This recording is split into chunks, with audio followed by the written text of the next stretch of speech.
Hello and welcome back to an exciting episode of No Quest for the Wicked. Gentlemen, I've got 2 questions for you. Are you ready to rock? Hell yeah. I couldn't be more ready. And more importantly, are you ready to roll? Yeah. Gonna throw down with a 2-headed dragon thing.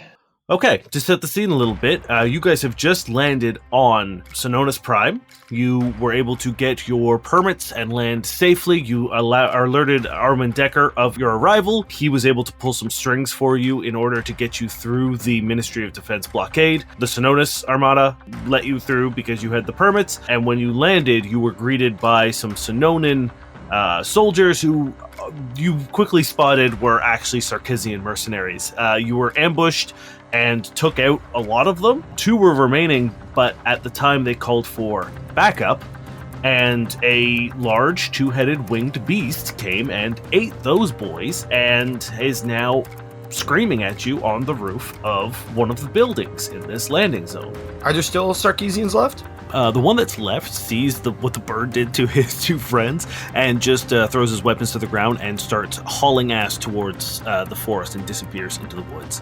You can almost immediately recognize this as one of Gregerton's hybrid monsters. Oh shit, okay. Just based on, you can see the grafting and stuff, and you can see that there are things that definitely don't belong on this.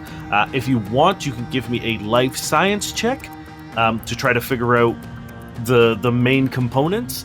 But other than that, I'm going to let you guys choose. Do you want to re-roll initiative, or do you want to keep the initiative? I want to roll my dice. Let's go. Okay. I also don't remember the initiative, so. Same. Yeah. So let's just I reroll. could be good, I could be bad. Who fucking knows? All right. Hit me. 23. Okay. Durrin? 27. Merrick? 12. Hot 12. I can't deal with flying creatures anyway, so it doesn't matter. Merrick needs to learn how to jump high or something. I really do need a jetpack. Yes. Yeah, 100% I need a jetpack. Or Get those we're tattooed completely... wings. Yeah. Yeah, the wings are good too. You are up, Durrin. Cool. I definitely don't have any ranks in the life science part. How's everyone feeling on health? Or, we okay? I'm just I'm low on stamina, but besides that, I'm okay. Okay, Cody? I'm almost in my health, but right now I'm okay. Sweet. Do we think that could be a friend? Does it look like a friend, Dane? Give me a sense motive. Oh, thank fuck. If it was a 1, I would die inside. I get an 11, which fits that I'm not sure. A 40. It's definitely not a friend. Okay. Cody, it's not a friend. Okay. I'm gonna activate my cloaking field and hide in plain sight. Yeah, you've seen what happens when these things are made. You know that they are in insane amounts of pain and hate their life, and it is so agitated and angry that there would be no way of, as short of magical means of taming this thing. Oh, so it's a millennial. Okay. Okay, boomer. That was pretty good. You Okay. didn't tell me I had an avocado toast in each hand.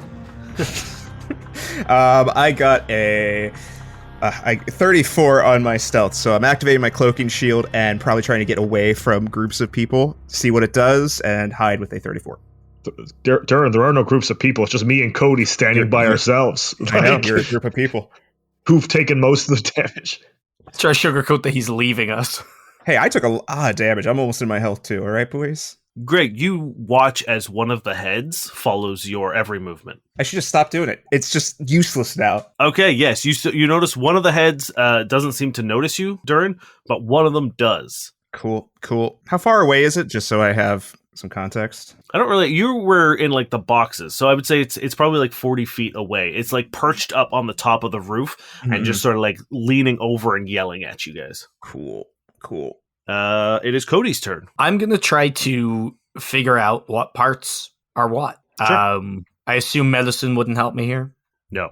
That's a 16. Yeah, you can't tell pretty much any of the parts, but I will say that the one thing that you can notice about it seems to have doubled up on itself. So the extra head, this whatever creature this was, only had one head, and whatever they did to it gave it a second. So the heads are identical in terms of the species. So this used to be a single-headed monster. They turned it into a two-headed monster. The other parts you couldn't tell, and you don't know what the original monster was. Okay. That's a nightmare. Yeah, that sucks for this thing. It could be brothers. Imagine me and Zane like fused together. That'd be a true nightmare. I'd watch the sitcom though. 8 arms? So many arms. You'd be like a human centipede. I'm going to double fire on this thing. Okay, that's probably not going to do it, but let's find out together. That's not actually that bad. 23 EAC. You hit it on the money. Oh. Damn, this thing's beefy. Oh, that's okay. Is it large or is it huge, Dan? It is large. That is 17 damage. Oh, and then that one will miss because that's an 18. And this is fire Fire. damage? Yeah. Perfect. Yeah, as I just I guess clip it once, and then the other shot goes wide. Yeah, once you hit it, it wraps its wings around itself, and you notice the second you shoot it, it does absolutely nothing, and then it flaps its wings open again, and it starts like rhythmically beating its wings at you, and you can feel the strength that this thing has in its wings. And then the head on the right, like its eyes fill with a light, and it just sort of like stares blankly for a second, and then it goes limp. And the head on the left is gonna do a big scream. So all of you are gonna have to give me fortitude saves, please. We're scared. Oh wait, Cool. we never picked Jenny abilities. Yes, said before after we. this fight. Yes, yeah, it'll happen after this fight. We're gonna forget immediately after. Oh my god, I can't roll for shit today. Holy moly. You alright, dude? Like, I have a plus 11, so it's not bad. Like, Mhm. but I rolled an 8, so mine's a 19. So it's not over the 20 where I think it needs to be. Fair enough. I got a 15. Hey, my worst save, so about a 23. Okay, Merrick and Durrin, you both succeed. But I'm gonna zone in, turn on my headphones as this thing starts screaming. Okay.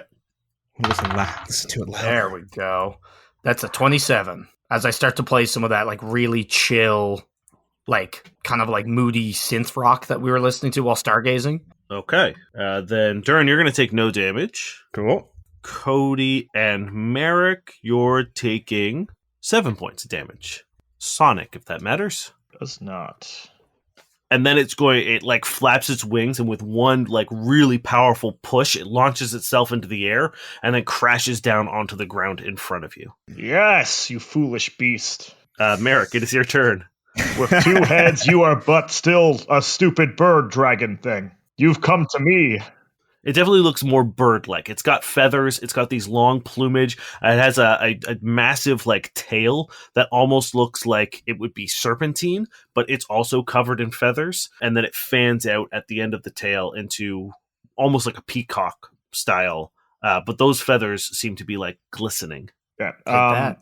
So I still have to move to hit it, like it's not like right in front of me. Yeah, you'd have to move up.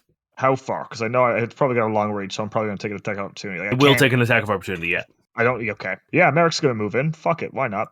Okay. So nat 20. Okay, go right ahead, bird. I apologize for calling you a dragon. I take that back.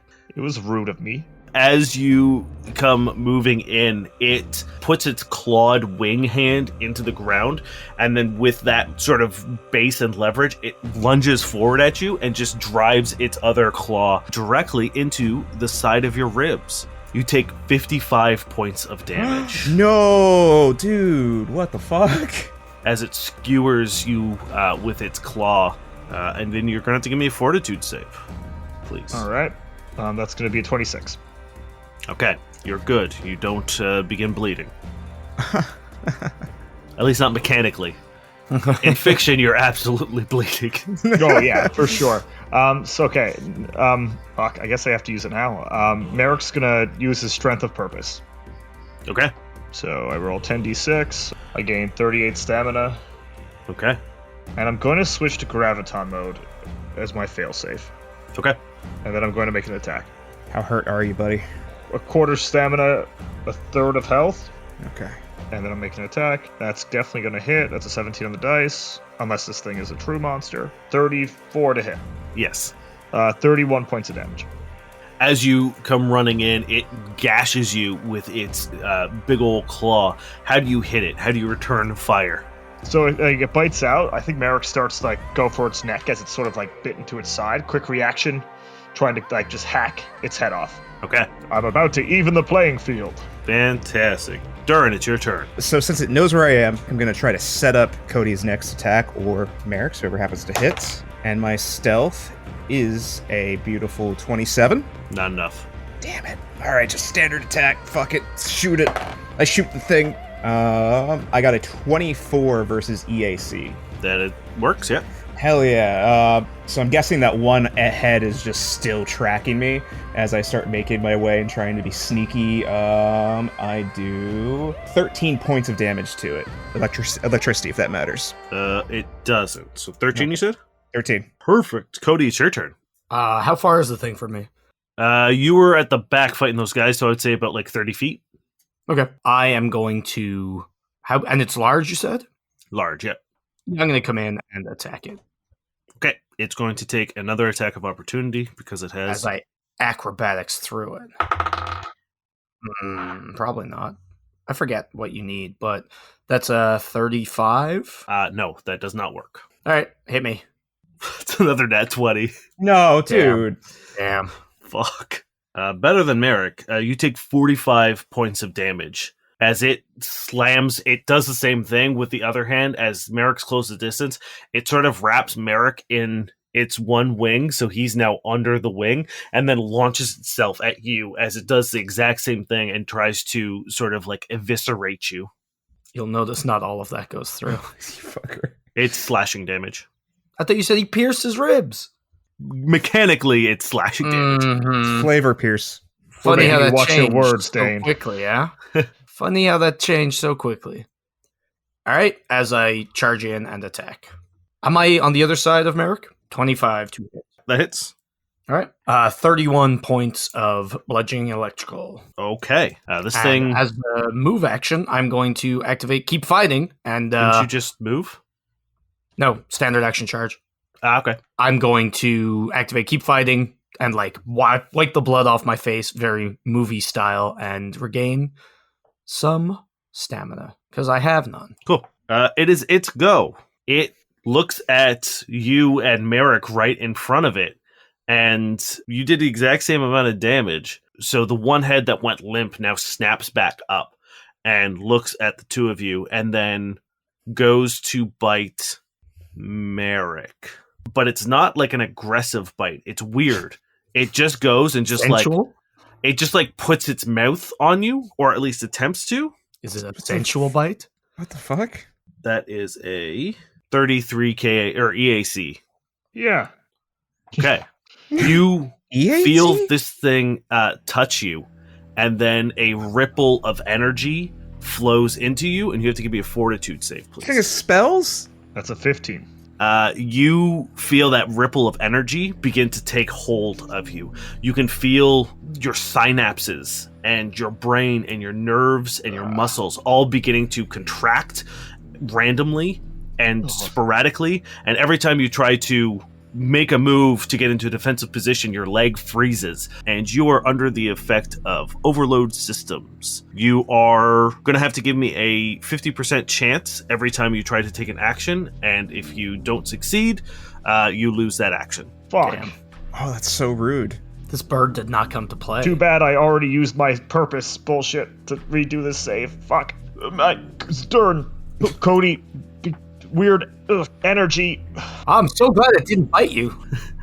And then the other head is going to try to peck at Cody. Is there any damage with that, Dan? Or just the effect? Nope.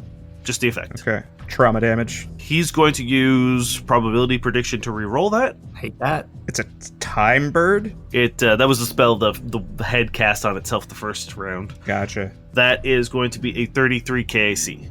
You know it. Oh my god, we're gonna get TPK'd by a freaking for magic sure. bird. I'll try and heal. I'll try. It returns the favor of 31 points of damage to you.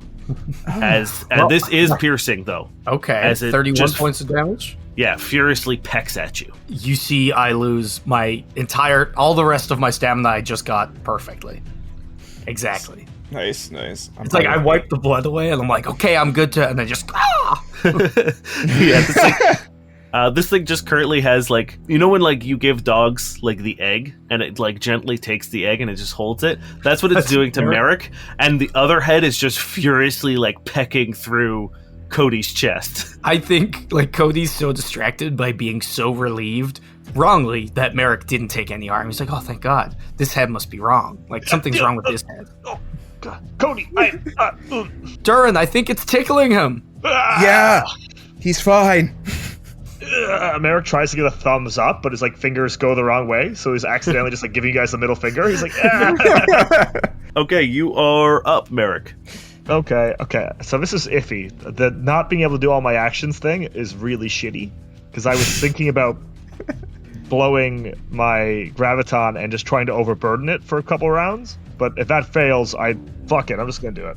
He did say you lose the action, not that you lose the thing you do, right? Let me see the wording of the old spell. Yeah. Because like if you don't have the action, you didn't do it, right? Yeah, yes, you essentially can't do the thing you're trying to do. So you wouldn't lose whatever you're trying to do. Okay. I'm gonna try to all shall kneel.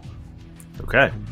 I'm gonna, I guess, the odds and evens. Yeah, we'll do whatever you want to call it. Okay. Dane, why don't you roll it and I'll call it. Okay. I'm gonna call odds. It's a 9. Nice. Okay, so as a movement action, Merrick gets his senses back together, and I need it to roll a fortitude save. Ooh, should have saved my reroll for that. That's going to be a 15. All right, it is overburdened. So it lasts for 3 rounds, so every turn as it ends its turn in my radius, it'll have to roll again. All right, and now Merrick's going to try to make an attack. I'm going to roll odds. It'll hit. Dane, if you want to just roll that real quick for me. Yep. 11. You hit. There we go. Damn, Man, this spell sucks and scary, though. 25 against its new, less Dexy AC. Yeah, you fucked its dex up. That's like its high stat. Nice. Nice. 40 damage. Damn. So Merrick stomps his foot, regains a little bit of his standing. Gravity around him is enforced. And it does say enemy, so it won't affect Cody. Cool. And he swings in. He's sort of, once again, back to his more regal, dominant kind of posture. But he's still twitching a little bit. Yeah, he's definitely still twitching. Yeah. Okay, it is Durrin's turn. Okay, we're going to start with a nice famous opening of a trick attack. Ooh, 19 on the die. That's pretty sexy. I'm in the 44s? Yes, yeah. Okay. All right, I'm going to do a setup for Cody. Like, fuck him up, Cody, as I do a harrowing fire, and I succeed. So whoever hits next gets my trick attack damage. Is it whoever hits next, or is it the next attack? Whoever hits next. Perfect. I think we agreed that it's whoever takes the attack on their next turn. Cody can do 2 attacks if he misses that, but it won't count for Merrick because someone else tried to attack it. I think was what we agreed on, where it's like you can miss an attack and that'll count, but as long as it's the same person and not just like a rolling over. I think that was our agreed ruling on that. All right, is it my go? It is your go. All right, Cody is going to double attack. First attack coming in. Oh, that's pretty good. That is going to be a 27 to hit. Yes, you hit. So you'll be adding, is it 5d8 now, Durrin? Or is it higher? Yeah, I believe it's only 5d8, nothing too wild. Okay, well, that's good because I rolled pretty low damage. That is 47 points of damage. How do you finish it? Fuck yeah.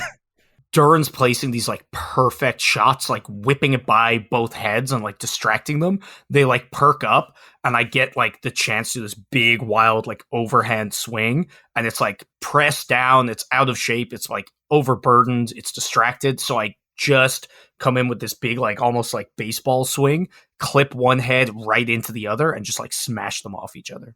With a sickening, gross thud, it hits the ground. Merrick, you feel that control over you dissipate. It's like sort of when you get a good like back crack or whatever, there's like a full release. It kind of shoots out through your nerves to the your fingertips and toes, and you are once again in complete control of your body. And you have successfully defeated the Sonoran ambush the Sarkeesian ambush waiting for you on Sonona's Prime. I think the bird gets some credit too. Yeah, we should get one of those zappy things for the ship. I feel great. Doing a stretch. I feel clean and clear. My sinuses completely. Durrin, you were wrong. It was a friend. It just gave Merrick a mouth hug. Yeah, that's what that was.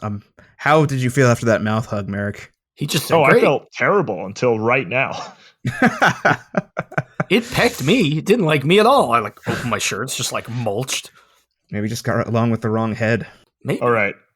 Fuck. A part of me wants to just hole up in the ship for 10 minutes and get our stamina back and then explore, but I don't know what's happening. I want to do a perception, Dane. Yeah. Is there anything else moving in the city? Sounds? Anything that's dictating movement? That's going to be, I think, 23. No. Oddly enough, the air is silent and still. You can hear the occasional chirping of birds and various wildlife noises from the forest that currently surrounds this outpost. But in terms of combat and noises of conflict, you don't hear anything. Can I search the mercs for any kind of communication device, evidence of what they're doing, orders, anything like that? Sure. I won't. No, you don't have to roll a perception check. They all they just have bags and stuff. They're not hiding anything. But you don't find anything of much note except for these small ceramic, or they feel like ceramic discs. They're white, and then on one side there's a yellow or a red circle with a line through it. Everybody, let's have a look at this. I'm going to roll a culture check to see if I can get anything from that side. Durrin, do you want to make sure it's not some kind of weird technology? Yeah, I'll engineer. Cody, what are you doing? I don't know what I have that's applicable to this. 36 on my engineering. 15 on culture. 21 culture. Okay. Culture for you, Merrick, you haven't seen anything like this before. This doesn't really mean anything to you. Durrin, you realize that there is electronical components to this. This is some sort of encrypted communication device. In terms of, it's not like a two-way, it's a one-way. There's something stored on this. Gotcha. Is it meant for receiving or holding information? It's meant for holding information. There's some encrypted info on here. Probably their orders or something, but yeah, I don't know if we have the capabilities to unencrypt it. Cody, you look at that symbol on the disc and you recognize it. It is the same symbol you saw from the people that took Alpha all those years ago. It's changed, it's stylized, but you definitely recognize that symbol. You see, Cody grabs it and just as he's looking at it, you see his whole body just tense and his hand just clench around the thing, as hard as possible. I'm just staring. Without breaking it, right? I don't know how flimsy it is. It's pretty sturdy. Please don't break it. Please. I'm going to roll a strength check to see how hard. We don't really need to make that roll. That's a 23 strength, Dane. You hear a crack. No. In the oval disc. Yeah, you know this belongs to, or it used to belong at least, when you saw it, the human supremacists, I guess you would call them. When the humans first moved into space, there was a group of people who strongly believed that the humans should have a homeworld, and they wanted something more than the cube. So what let me guess, these Cadrical eyes cats are just trying to create their own demi-plane, and that's why they're borrowing Cadrical's name, because that's what he did? Is that their whole shtick? They're trying to get the power to build a separate world, a separate place of existence just for humans? But they're using fucking Sarkeesians. Cody's just arm shaking, staring at the thing. Well, let's hold on to it. We probably need something that's in there. Let's go to the ship, rest for 10 minutes. For some reason, explicitly 10 minutes. For a moment, and then we'll move out and see what else we can find in this town. It is a town, right, that we're sort of outside of? You're outside of the Sonoran capital, so it is it's like an imperial city. Oh fuck. So yeah, you could see the imperial palace in the distance when you were landing. I'm not mistaken in saying that I'm getting very much space Roman Emperor vibes, Empire vibes from this city. That's how I view it in my head. It's more space Russia. Think of the Kremlin. That's what the palace looks like. So way more curvy. Yeah. Do the human supremacists have a name, or is it just human supremacists? Yeah, you know them as Cadrical's Keepers. Oh, okay. Well, Tactical size. Cody, why didn't you mention this before? I just remembered. What are you remembering? These fuckers, they took Alpha back in the day. now why would supremacists want Alpha? Was it just like blackmail, or do I know? So you know that like their whole shtick was like they were anti-cybernetics. They were like, humans shouldn't be messing with magic. We are humans. We shouldn't be messing with like all this space shit. We shouldn't be messing with other races. We should have our own like home. We lost Earth. We should have a new Earth, and it should belong to us. And we shouldn't have to share it with like another people or a species. We shouldn't have to use their technology or their magic. It was very much like, we are humans. We deserve human things. All right, I have a new crackpot theory. I just came to my brain. Ooh, can't wait. So, I don't know, we probably have talked about this one before, but my new theory is that Alpha's a Vilai, because Vilai can control how they're perceived and they can influence memories. So him making himself disappear isn't outside of their range of powers, hypothetically. Him and Penny are maybe siblings, and that's why there's two Vilai going on, and the Cadrical wanted a Vilai to use their power, their one-use power, to make a new plane, because they are powerful enough to probably do that. Okay, Cadrical. Like, I know we keep hearing the name Cadrical's Eyes. Does the name Cadrical mean anything to anyone at all, or is it just this order? I think we last time we sort of got the idea that Cadrical himself wasn't involved. I believe is sort of what Dane said, or something around the idea that It certainly seems like this is like a group who's been like, we're the gods chosen kind of thing. Like the likelihood that they even worship Cadrigal is based on sort of like there doesn't seem to be any sort of like religious dogma attached to these people. Yeah. So what did Cadrical do? Cadrical built its own plane for his own people. Human supremacists want to build their own world. So they're using what Cadrical did. So they're trying to find a way to either rewrite this world or create their own demi-plane, which is not an easy thing to do for like people of that, like for that many people. Unless they're trying to break into Cadrical's demi-plane, kill Cadrical, and take over the demi-plane, which is also a possibility. I will correct you. Cadrical didn't make a demi-plane. He just made a impenetrable field around a planet. Mm-hmm. Okay, impenetrable field. Do we know that planet's not in this system, obviously. That's no. It's very far away. reaches. Yeah. Okay, so maybe they want their own world. So maybe it's not a demi-plane, but maybe it's taking a planet. Okay, so it's the ideology of it. Yeah. Okay. So I think if these people wanted Alpha, Alpha would have had to do something to help them reach that goal, which gives me the idea that Alpha's either a super genius or he's more than what he appeared to be as a child. He is a super genius. Look at me. Yeah, but once again, not being like our Mr. Goo Man, what's his name again? I'm so sorry. Zelphus, super genius. I calm Zelphus. Hey, Zelphus, could you make an impenetrable force field around a planet that's impossible to get through? How much time do I have? I don't know. A year? Probably not. How much time would you need? I guess it depends on how big the planet is. Average planet sized. I mean, I guess we'd also have to determine and define what impenetrable means. Okay. Maybe. Possible. It's possible that Alpha is smarter than Zelf is by a lot, but I don't know if we told you about this yet, but we have a jar of goop. So if you want, you could smear it on this planet and get information about it, and then maybe Zelphus will know how to put a barrier on this planet. I pull out the goop from Durrin's pocket. I'm like, look, Merrick. I don't know. We should waste our goop on our planet time theory workshop. Okay. Well, I guess our first steps, right? Can Cathan get in touch with his brother at all? Good idea. At this point, like, I don't think they arranged our welcome party.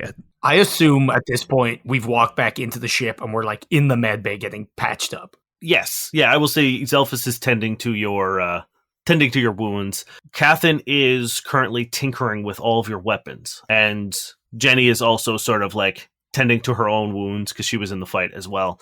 So, on the plus side, you get to choose Jenny's ability because she's no longer stubborn. Hey, I'm just going to take Rocker Inspiration. Done. Okay. It's my favorite. It is. I don't think I've ever gotten thick skin, though, and like healing be good. It comes in clutch for my stealth checks, you know?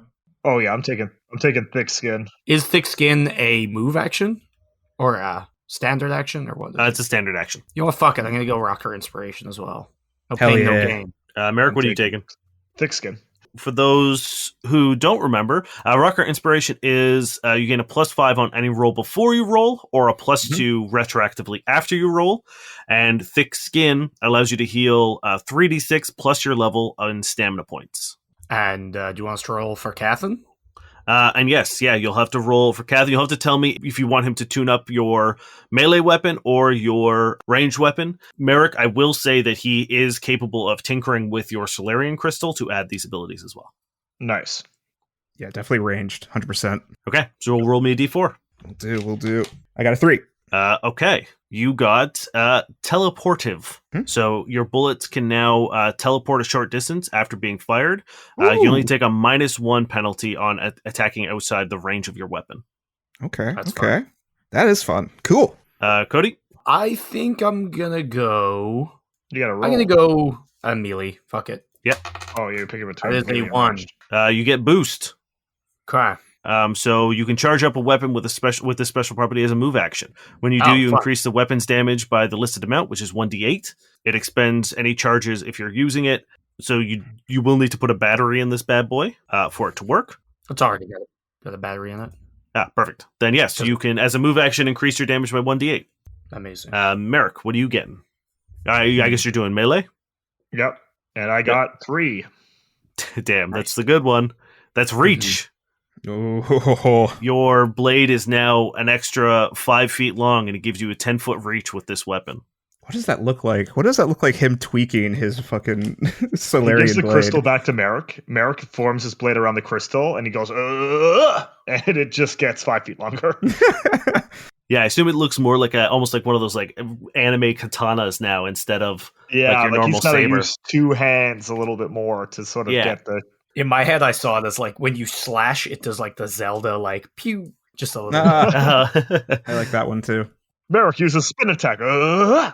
Great. Okay, so those are your abilities for the day. Oh wait, when we do a rest, doesn't Zelphus also give us health? Yes. HP equal to 1d6 plus their level. Fuck yes, I need that so badly.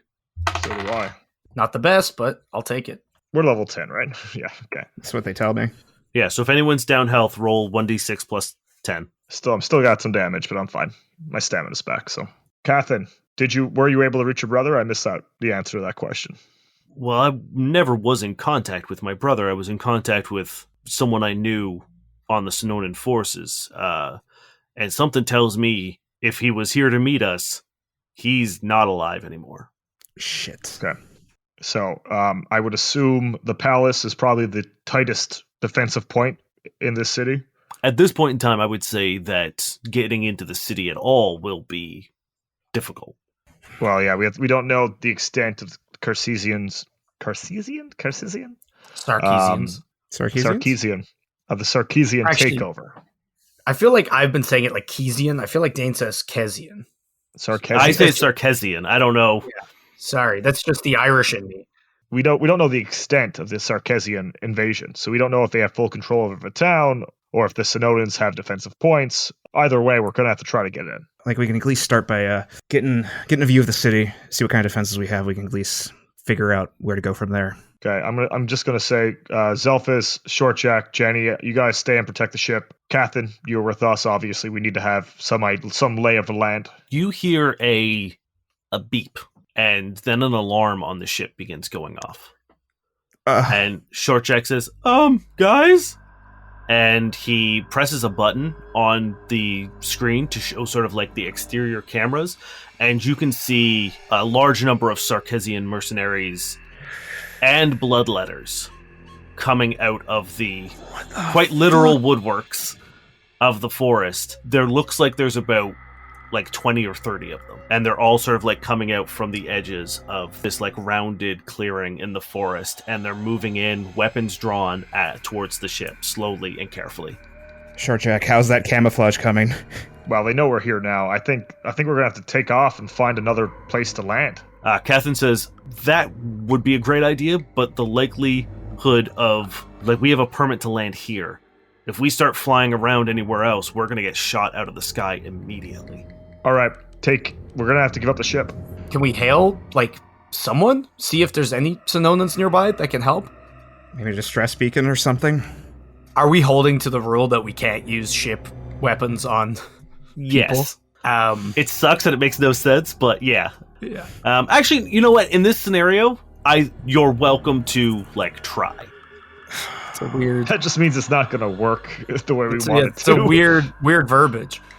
We Yeah, could try to shoot them, but Like, is this 30 becoming like 40, becoming 50, becoming 60 kind You of thing? can see that the forces are there's like about 30 of them moving in on you, and then you can also probably guess that there are a backup line in the trees as well with like snipers and stuff. Based on the force that you fought, the only weapon that would be really useful right now would be the turret.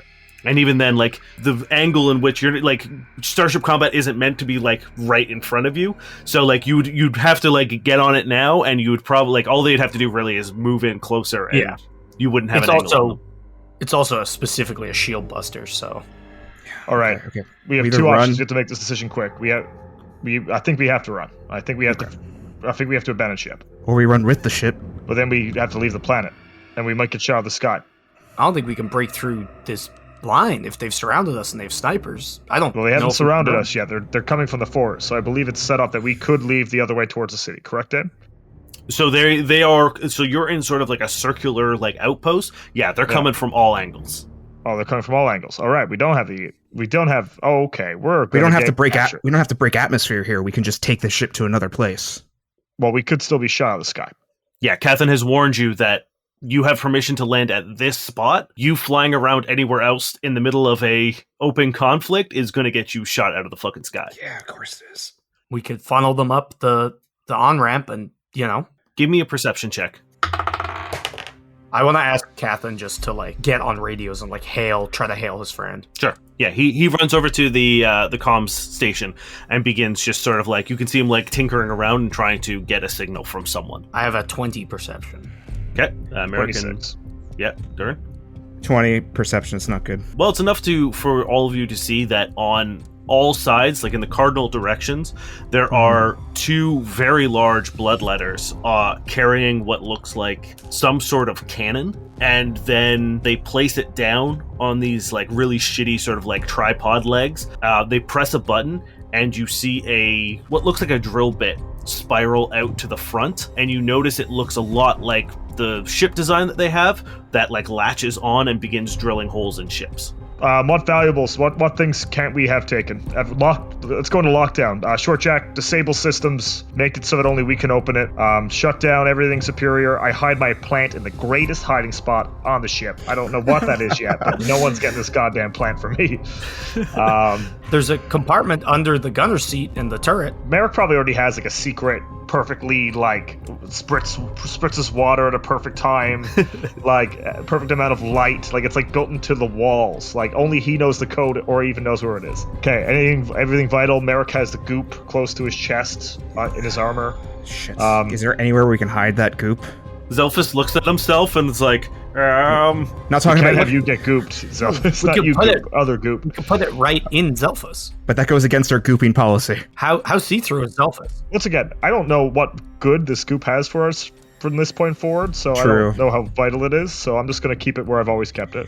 you hear from outside a large boom, and then you feel the ship rock a little bit, and then you hear as they've launched one of those drills, and it's currently drilling through the starboard side. Have they made any attempt to hail? Any asks for our surrender? Nope. Shit. Okay. All right, I'm going into the hallway. Everyone, defensive maneuvers. Go until we let's- die, I guess. Yeah, we're under siege at this point.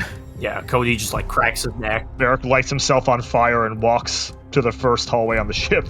Do you want to lower the landing deck, like access to the ship? Yeah, may as well. Oh man, I can see this scene. We're and it's going not- out. We're going out on our own terms. Merrick looks at everybody. You hear another as the port side now begins getting drilled. I love Okay. each and every one of you. I'm sorry that I brought us to this point. This could be where it ends. You've all grown and proved yourselves time and time again. So if we're going to go out, we're going to go out on our own terms. Take as many with you as you can. You got it, Captain. Short Jack stands beside you and forms his Solarian weapon. Everybody, I love you all so much, and in the words of our captain, let's all remember our brand new ship motto. Do whatever the fuck you want.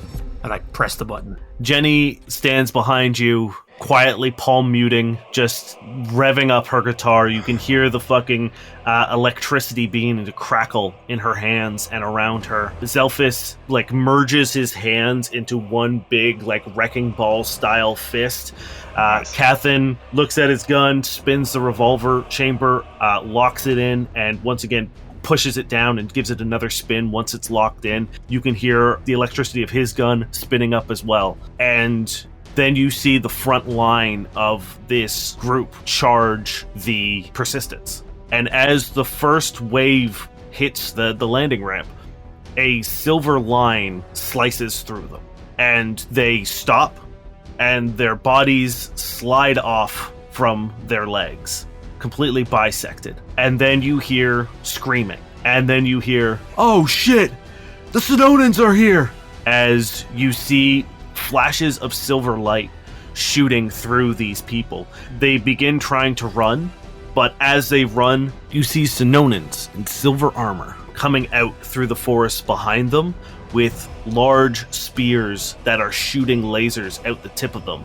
And anyone who gets close and through these sort of initial laser blasts gets immediately skewered and thrown to the side. In front of them, taking on the majority of the forces, is a large man, his skin almost stark white, in glistening silver armor with a large insignia in the center of his chest.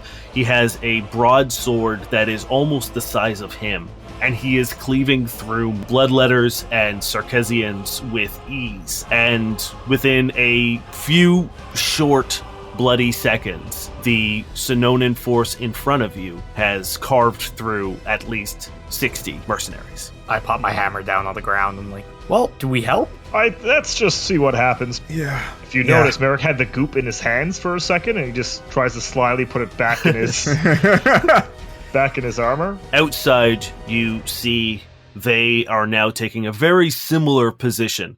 There's about 20 of them, and there's a front line who are sort of buckled down on the knees with a really low stance. Their spears tucked under one arm and the tip pointing directly at the ship. And then there are another line behind them with their spears crossed across their chest, ready and alert.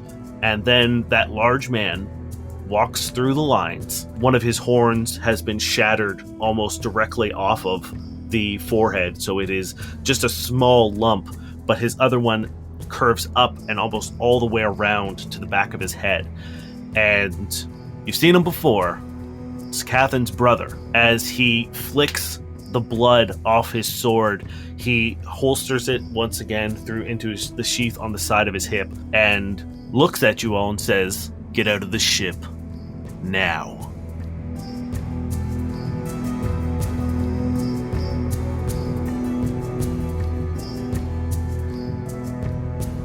Hello, Spaceship Dane here to do the things. I've had a hell of a time setting my audio equipment up for this break. I don't know why it was so difficult, but Lord help me, it was. So this one might actually be quick. First and foremost, I hope you're enjoying the episode. Second, this week has been sponsored by Zencastr. I talked about it before, but Zencastr is the whole reason that you're hearing this show. We have dudes all over our lovely country. We have Ryan is across on the other end, the East Coast. Terry lives in another city. Niall and I are the only two people who live in the same city. It would be very difficult to do the show if it wasn't for something like Zencastr. It is a all-in-one podcasting studio where we can all just jump on. We record the show. We don't have to worry about backups or losing any progress because even with a slow connection, you've got crystal clear audio quality and backups that are saved on site. Zencastr makes it incredibly easy for us to get together, record the show. It is stress-free, it's worry-free. It makes the whole experience very easy. In fact, I'm recording this break in my studio, which is a closet, as you know. And then I'm going to literally walk into my living room where I edit the show and download the files all from there. I don't need to do any transferring. It's all right there. You can access them on any computer as long as you just log into your account. Using Zencastr is now super easy to record a podcast. Log in using any browser, start recording a high-quality podcast episode right away. Record studio-quality sound and up to 4K video with your guests. Feel a sense of zen knowing Zencastr's multi-layered backups ensure that you always have your recording in the highest quality, even if your connection is unstable. If you've ever thought of starting your own podcast and then realized that you need a bunch of tools and services and platforms, well, those days are over. Zencastr is an all-in-one podcasting platform. You can create your podcast all in one place and then distribute to Spotify, Apple, and other major destinations. Go to zencastr.com, that's zencastr.com/pricing, and use our code NOQUEST, and you'll get 30% off the first month of any Zencastr paid plan. Once again, that is zencastr.com/pricing, and use our code NOQUEST, and you'll get 30% off your first month of any Zencastr paid plan. We want you to have the same easy experience that we do for all of our podcasting and content needs. It's time to share your story. A few housekeeping things. We will be at PAX Unplugged this week in Philadelphia. We'll be performing with Paizo at the TTRPG Live Play Theater on Friday, December 1st. That will be at 3:30 p.m. It's a free show. You're welcome to come in. Please come in and support us. It's going to be Niall and I, but Terry will also be at the con. So if you want to say hello or see us wandering around, or if we organize something on the Discord, we would love to see you. We love meeting y'all. Everyone we've met has been so kick-ass. So we would love to see you. Once again, that is on Friday, December 1st. Anyone who will be attending the con that day can attend the show for free. Seating is limited. So it is first come, first serve.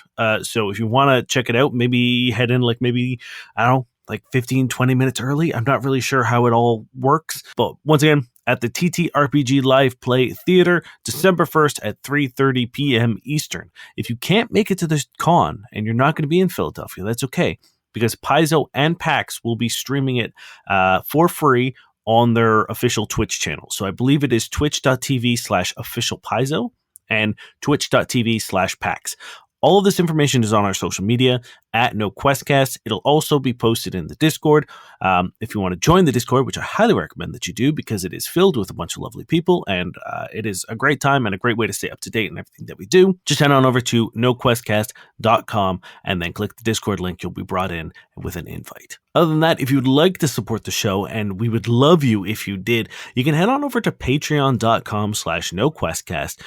And right now, until the end of the month, you still have a little bit of time to do this. Any new or existing patrons will be added into a pool, essentially a draw, to win either a $100 gift card or a $150 gift card to Misty Mountain Gaming. They just had some crazy sales for Black Friday and Cyber Monday. I think they're going to have crazy sales going on for the holidays as well. And not only will you get a gift card to splurge on the gamer in your life or yourself, you'll also be able to use our code NOQUEST10 to save you 10% on top of all of the deals that are actually going on as well.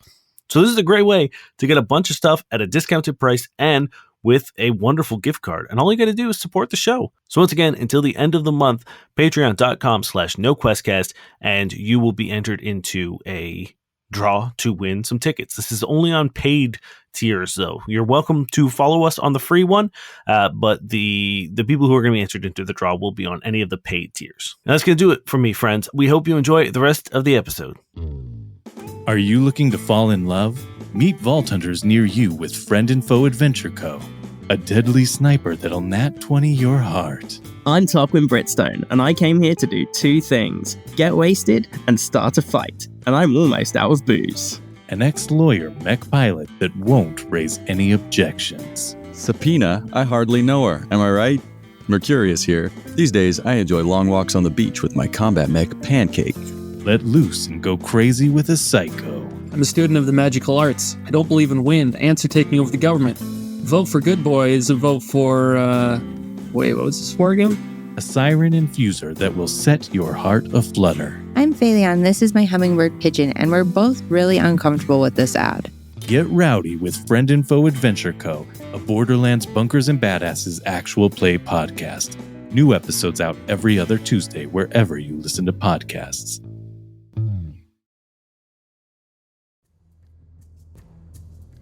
Gathan's brother stares unflinchingly at you, waiting for you to exit the ship.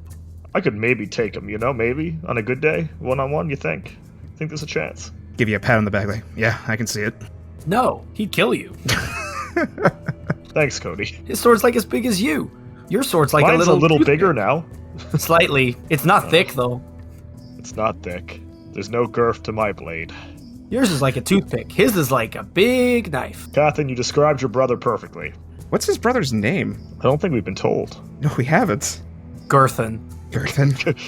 I assume he's just standing there while we're having this insane conversation. Well, we're coming off the ship. Oh yeah, weapons away, just as peaceful as possible. Thanks for saving us. That was really nice and cool. Shut up. Okay. Yeah, Cody, we're hostile takeover. No snide remarks. Merrick, he said shut up. Okay. You're right, Cody. I'm sorry. He stands at the front of his troops and scans you guys and looks through the motley crew that you have assembled and then locks eyes with Cathan. He spits and says, "You dare show your face here again? At least you've given up on that pathetic glamour." And Cathan just looks at him and says, "Trust me, I wouldn't be here if I didn't want to be. But you have some of my friends' friends, and we would like to get them back." Cody's just nodding. And Cathan's brother takes a step forward and says, "Great, I'd love to put you where they are." God, prison again. It's going about as expected. Merrick just puts his hands up. He just watched these guys like cut through 30 people at once. It's all right. He looks at you for a second, confused, and he says, "What are you doing?" Aren't you gonna put us in prison with our friends? Cody sighs and holds out his hands. He gets on his knees. We're also used to this. We're all already on our knees, hands out, ready to go. He says, "Why would they be in prison?" Well, to be fair, sir, you sound very commanding, so when you said where they are, we just assumed something negative. You have such a presence. Very impressive. Your sword is a lot thicker than his. Cathan, you can see, is just like, this is like his nightmare. None of this looks cool. His is quite long, though. It just grew today. I'm pretty sure I told you to shut up. All of you Sorry. up on your feet. And with us. Okay. Okay. Can we forget that part that just happened? No? Okay. As soon as you guys stand up and begin walking toward him, his troops sort of make a complete perimeter around you. So you guys are in the middle with him as you guys move in one solid group. Have they taken our weapons? Nope. Oh, this is weird. This is so weird. And did they say they're not arresting us? Yeah, more or less, I guess. He just said he's going to take us to where they are. Once again, he sounded so commanding. I can't be blamed for assuming we were being arrested or something. No, we all did. We all assumed it. Now that's pretty clear we're not getting arrested. Cody is trying to walk in a way that shows we're not being very carefree and happy because he doesn't want it to be used as propaganda. So he's like, thumbs up. Why is Cody carrying out propaganda? We saw the last time with the thing that they weren't handcuffed, but it was unclear. So Cody's just like, Cody, no one's going to come save us, friend. I think we're the end of the chain of people who would care enough to come get us. I'm confused about a lot of things, but I'm glad we're not getting arrested. You see that Cathan is split off from the group and is walking away from everyone. That makes sense. Interesting. Fair. I get it. Touché. What would you guys like to do as you guys are being led through the forest? You know what? Solid perception check just to see see if there's anything unusual going on with them, Sure. I don't know. Not sure what I'm looking for. I'm just looking for something, right? 27. As you're making your way through the forest, you can see, you keep finding Sarkeesian and Bloodletter bodies, everywhere. And all pretty much, you can see that they have either, spear wounds or they've been sliced by those lasers that they've been using. And it looks like they've been just in the woods out here, killing mercs as much as they can. and probably saw you guys land and came to investigate. Interesting. We Okay. killed a big bird, just so you guys know. Merrick's just like saying things like sort of to anyone who's nearby, like not like directly at them, but he's like, yeah, we killed a big bird. We're pretty cool. His brother actually turns around and says, "A fine feat. It was a menace for a while now." I so don't get your vibe. I'm once again very attractive. Number one. Number two. Merrick's type. Merrick has a type. Dangerous men with silver lasers apparently is my thing. Terrifying men that don't want Cody to speak. I think I love it. Dane said silver, and obviously Merrick thought as in was here, right? And then so he looked up, and then he saw another big handsome man. So Yeah, I think that is kind of what Cody's going to do while we're walking is try to have an examine of those weapons, because seeing silver, trauma. Yeah, sure. Give me an engineering check. Wish I had it. Actually, wait, do I? I don't. Hey, Durrin, what's with those Perception? lasers? Oh, let me take a closer look at him. As he looks at it it's a 30 engineering. Great. Yeah, you know that this is sort of like I just got too into it. Sorry. 1 second. I'll explain in a moment. we talked about their sort of like military superiority. This is like the height of their technology. Like you can just like they are a war's people. They are ready to fight, and their weapons are insane. You can see that there is where they're gripping is very specific. It seems to be like there is a place that it works because of the where they're holding it. But you can't really tell much about it. Just keep Actually, you know what? 30's enough. You can tell those things are biometrically locked and won't work with anyone other than a Sonoran. That's good to know. I was waiting for the thing that Dane came up with that you assholes can't have the crazy laser. Kath and Ken. We're gonna get Kath in a crazy laser. Yeah, we are. Yeah, so it's like they've made all this incredible technology. Last thing they want is, oh, you killed one of us and now you have a crazy laser. So they've locked it biometrically. It's almost like you can probably assume that it's per person. Like these things are sort of like biometrically locked to the person that owns it, on top of requiring Sonoran DNA in order to use. So we get some hands, and we get the hands to hold the laser. Then we cut off the hands. Zoo, zoo, zoo. Sarkeesian's been an issue for a while for you, as we, I guess, pass the bodies. Hardly an issue, but they're like bugs, an infestation. You kill one, you find another pack. I don't know where they're coming from or who's funding them, but it's just a sign that the Ministry of Defense and the Federation are cowards. This war of theirs only proves that they have no right holding dominion over us. I agree with that. Down with control. Live your own life. But I would like to let you know, gentlemen whose name I think we still haven't gotten. He turns around and says, I suppose introductions are in order. As he stops, like without a word, all of his troop stops and turns inwards to face you. And he says, my name is Jahara Wasi, captain of the Imperial Guard. So there's a third party trying to interfere in this war. Are you familiar with groups associated with a god named Cadrical? Cadrical's eyes. He reaches into like a bag on his hip and he pulls out like a chain of those white discs that he has like linked together. Nice. That's pretty fucking cool. And like folds and puts it back in. I feel like we're going to be fighting Merrick's horny brain for most of this. We've got one disc. We have one. And a big bird. Yeah, so anyway. Oh, God. Durrin, save me. Durrin, save me here. Durrin, save me here. Merrick, why can't you speak well? Is it because of the hug that you got from the bird? Yes, yeah, explicitly. I'm going to do a medicine Do you guys check know about the goop? I'm going to do a medicine check on Merrick. Do you guys know? I don't know what to do about this. Dane, for a 25 medicine check, do I know if Merrick is still suffering from the synapse thing? 25? Mm-hmm. Yeah, no, he already admitted that he wasn't under the effects of it anymore. Yeah, I go over, I'm like, but wait, it hasn't come back. Something else must be affecting you. Are you familiar about the situation with the silver liquid? He looks at you, turns around and says, we continue to move. And keeps walking. Take that as a yes. All right. Merrick, you're acting like Durrin does when Thimble's around. My brain is just fried from the laser, from the zap. I just examined you and I know with my newfound knowledge that you're not. Do you know Jahara? Did you used to date? Jahara looks over and says, the Munin's bite wouldn't last this long. Perhaps you hit your head somewhere else. That's probably correct. Yep. I think he's just nervous for some reason, Jahara. It's been a war. It's a big war. Cody, why don't you check on Short Jack? Make sure he's okay. No, don't worry. Short Jack's fine. You keep doing what you're doing, Cody. Just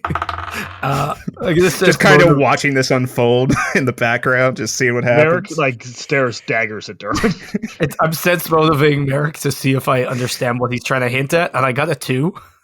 I think I'm just gonna give Merrick a wink. Merrick's gonna just take a couple feet back and go see what Catherine's doing. Durrin, does he know Jahara?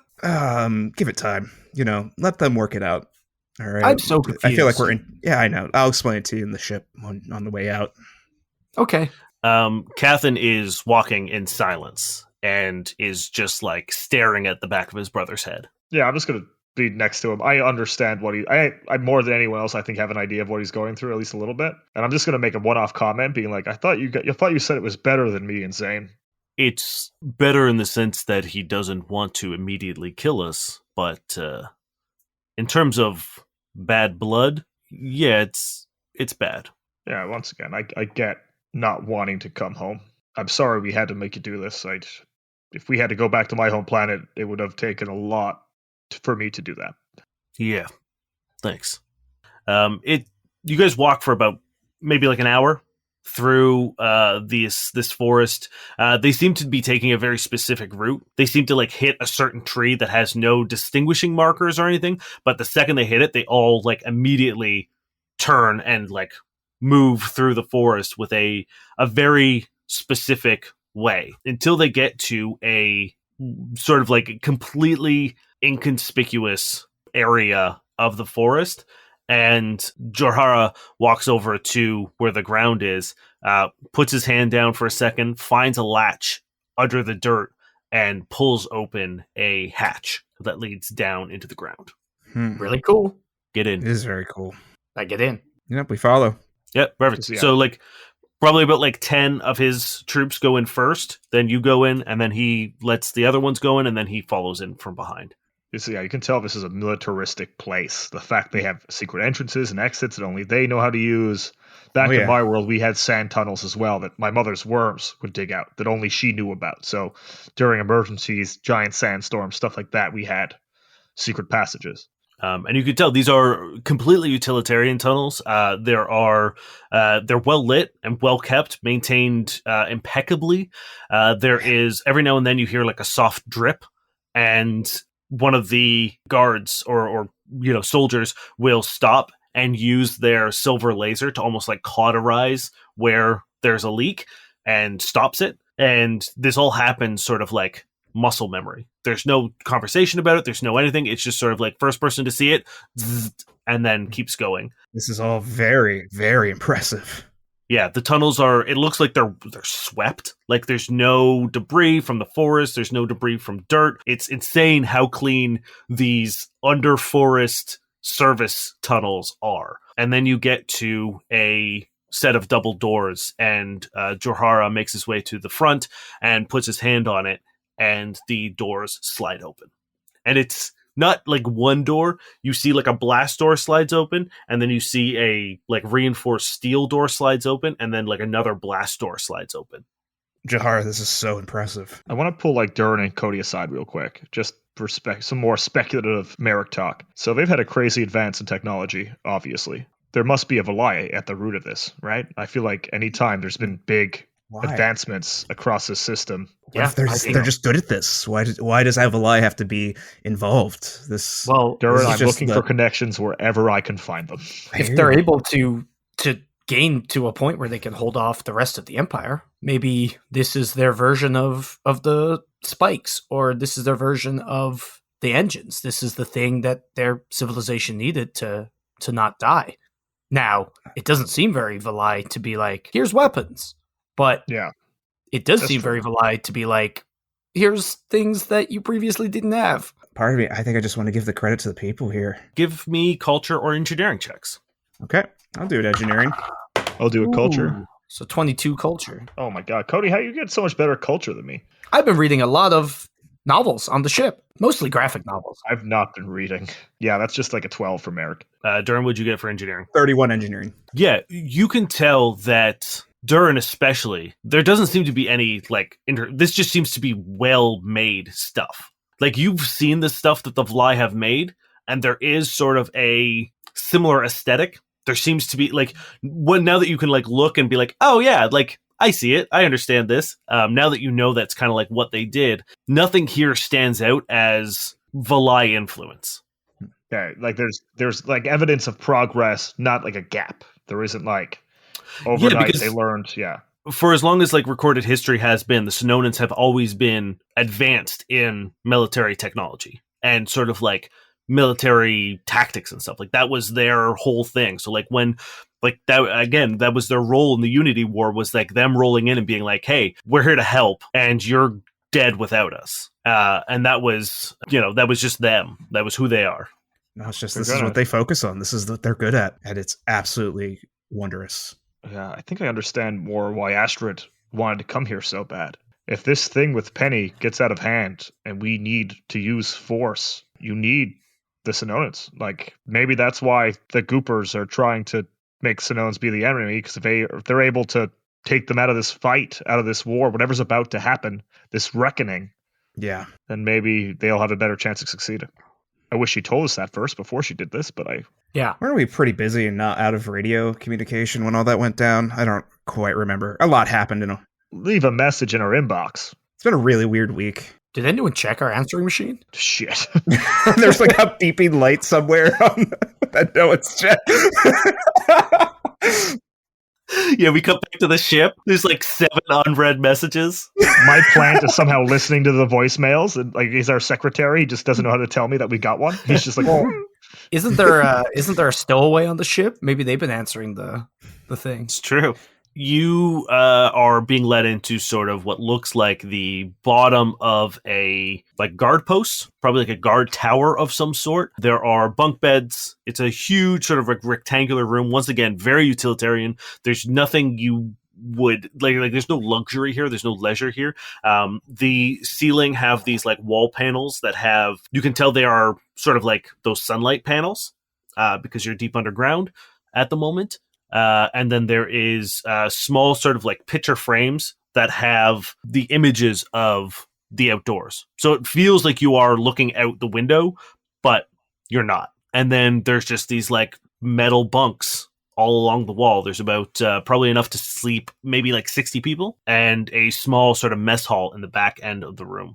And Johara stops and everyone just kind of falls into ease, and they all kind of go to their bunks and begin sort of taking care of themselves, wrapping wounds, anything that they may have gotten during any of the skirmishes they were in. And some of them begin taking off their armor. And Johara goes to a table and sits down for a second and pulls out his sword and lays it on the table as he begins cleaning it. He says, "We rest here a moment. I will contact the palace. And when we get clearance that it is okay for us to approach, I will take you to your friends." Thank you. The Sononans are what my people wish to be. This is very impressive. Yeah, I think this is what I thought my people were, and it's like a step ahead, and I'm just like enthralled by it. I don't have people. He looks at Cathan and says, "You see, brother, people wish to be us, and you ran." Oh, I ran away from home too. I completely get Cathan's side. No offense. Really impressive what you've done here. But it's not for everybody. And I think the system works better where the people who want to support the system are here supporting the system. Those who don't want to support the system, as our new ship motto, do whatever the fuck you want. You okay there, Merrick? Yeah. Mm-hmm. Okay. Great. Good. Thank you. It's the bird bite, and I wink at Durrin. Johara stands up and says, "Doing whatever the fuck you want gets people killed. It brings them into landing zones filled with enemy combatants. It brings you into a war zone that you don't understand. It brings you into situations where you are chasing friends who don't want to be found. That's what doing whatever you want gets you." And he picks up his sword, sheaths it, and opens up a data pad and says, "We move again," and begins walking. That's who Zane wishes he was.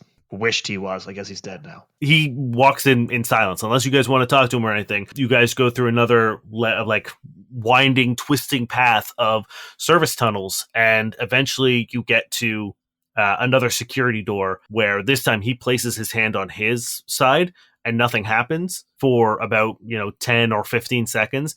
And then a green light above the door opens, and once again you see like those multiple layers of protection slide open. And this time the aesthetic changes drastically from the tunnel into the first time you've seen any sort of opulence on Sononis Prime.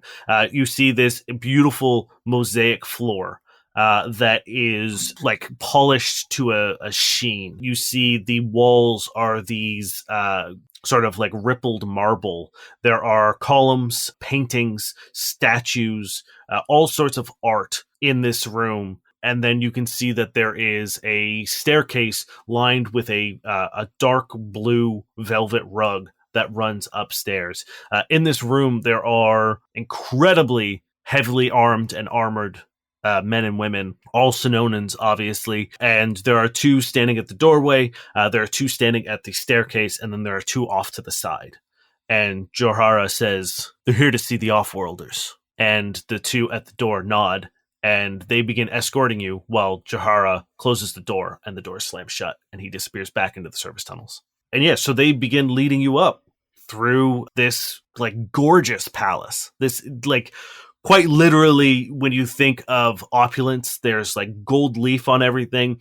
The wood is all sort of like beautifully carved. Everything looks like the height of wealth and talent. And finally, you get brought into a room, and the guard points and says, "Sit down." Okay. Yeah. I'll sit. All right. And you and your party are put down into this like small room off to the side. There is several large banquettes of seating, and then a table in the far corner that seems to be covered in books and writing, and like notes and scribbles and stuff, with things pinned to the wall. And then you see a small digital whiteboard pushed against that same sort of corner with things written all over it. And there are these huge double doors that open up like with a huge like swing. And you see Astrid walking in, storming in, and she looks at you all and she says, "What are you doing here?" What are you doing here? "That's none of your business." We're here for you?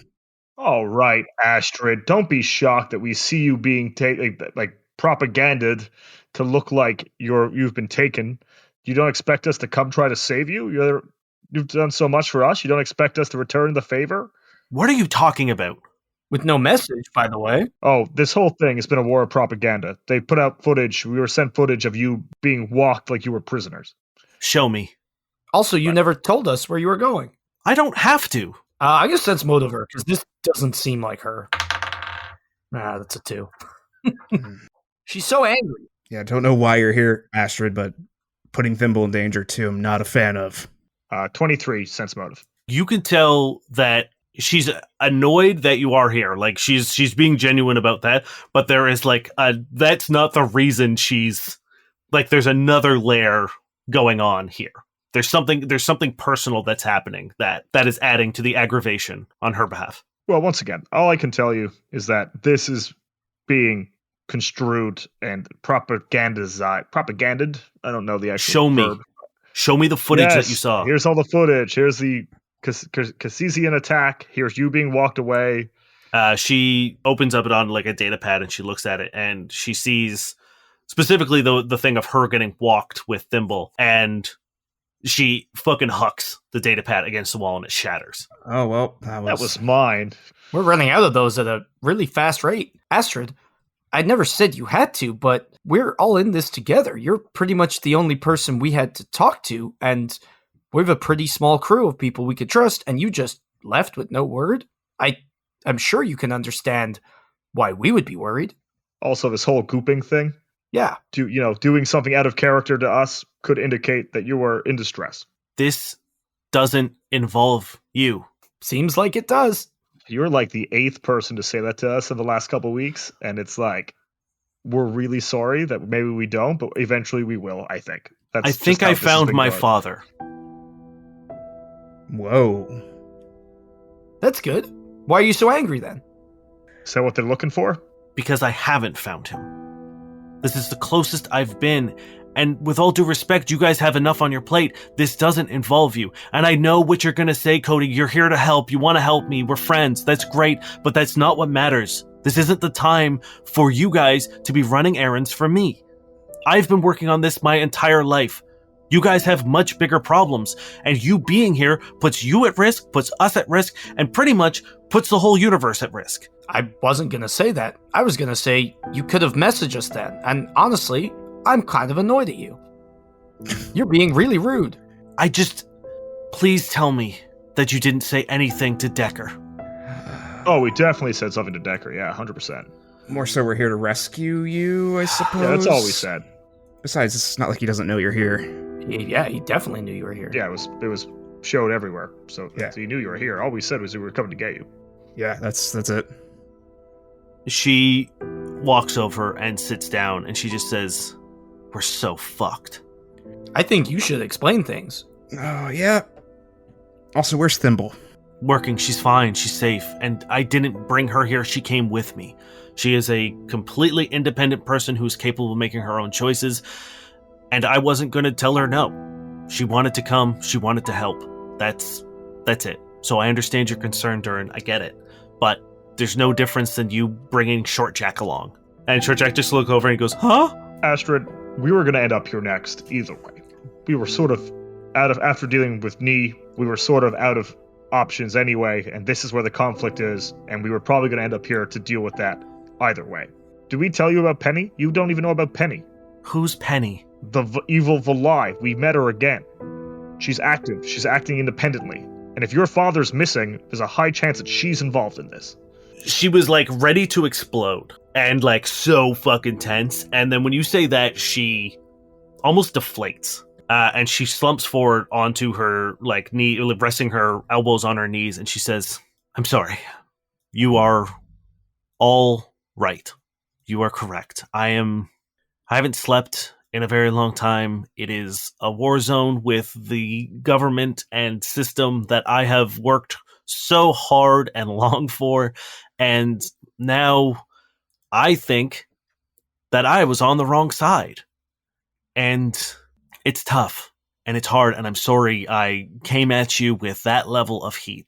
You guys came here to save me, even though I didn't need it, and even though I didn't ask for it. I'm sorry I didn't tell you what I was doing, but when you get a lead, you don't think straight. You don't take time to think about it. You just go after it. And I thought I was about to find my dad. After 60 years of looking, I thought I found him. If I'm not mistaken, Penny is trying to ruin Mesa. Am I correct in saying that? That seems to be a beneficial side effect of what she's doing. Okay, because I'm just worried that if she's targeting the original people who've dealt with her or dealt with the Valai, that would just be your father and Mesa, I would assume, if your father's still here somewhere.